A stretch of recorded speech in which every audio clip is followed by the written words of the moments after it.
Hi friends, నేను మీ శిరీష. ఈరోజు ఇంకో ఫుడ్ వ్లాగ్తో వచ్చేసానండి. ఆల్రెడీ అర్థమైపోయి ఉంటుంది.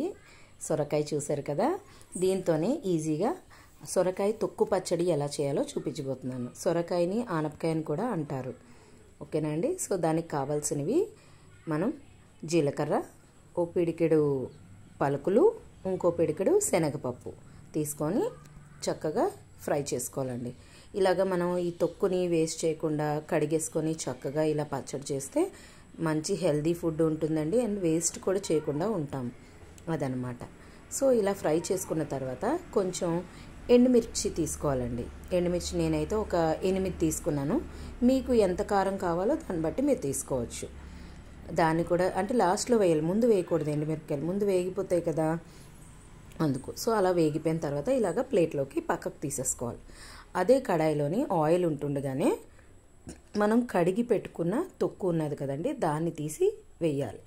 కడిగి వేసుకోవాలండి. కడిగిన తర్వాత అలా వేసుకొని దగ్గరగా కలుపుకోవాలి.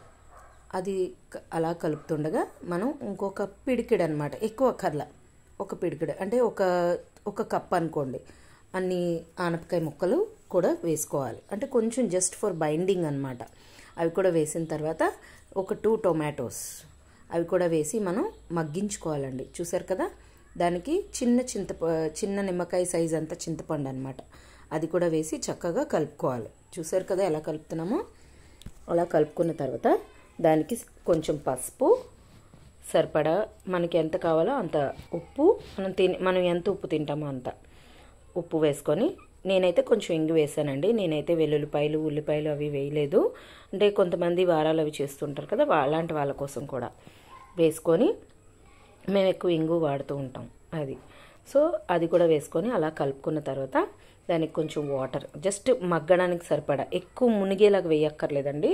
ఆనపకాయ ఎంతసేపు 5 minutesలో మగ్గిపోతుంది. జస్ట్ కొంచెం వాటరే వేయాలి. ఒక చిన్న గ్లాస్ అనుకోండి, వేసి మూత వేసేయాలి. ఒక 5 minutes, 5 to 10 minutes, 10 minutes కూడా అక్కర్లేదు. మగ్గిపోయిన తర్వాత చూసుకోవచ్చు. ఓపెన్ చేసి చూసిన తర్వాత చూసారు కదా చక్కగా మగ్గిపోయినాయి. దీన్ని కూడా మనం ప్లేట్లోకి తీసేసుకోవాలి. రెండింటిని మనం చల్లారి పెట్టేసుకోవాలి. చల్లారిపోయిన వెంటనే ముందు మనం శనగ పలుకులు, పప్పు అది వేపుకున్నాం కదా, దాన్ని ముందు గ్రైండ్ చేయాలి. లేకపోతే నలగవు కదండి. అది గ్రైండ్ అయిపోయిన తర్వాత మనం ఉడకపెట్టుకున్న చేసాం కదా ఆనపకాయ తొక్కు ముక్కల్ని, దాన్ని కూడా వేసి మిక్సీ పట్టేసుకోవాలి. అయిపోయిన తర్వాత అంతే. తర్వాత దీనికి పోపు పెట్టేసుకుంటే చాలా టేస్టీ అయిన పచ్చడి రెడీ. చూసారు కదా, ఆవాలు, జీలకర్ర, మినపప్పు, ఎండుమిర్చి, కరివేపాకు, తర్వాత ఆయిల్ వేసాను. ఆవాలు వేగకుండా కలపకూడదండి, కలిపేమా ఆవాలు పేలవు. సో అందుకే ఫస్ట్ ఆవాలు వేసుకొని అవి వేడయ్యి పేలే వరకు మనం ఉంచుకోవాలన్నమాట.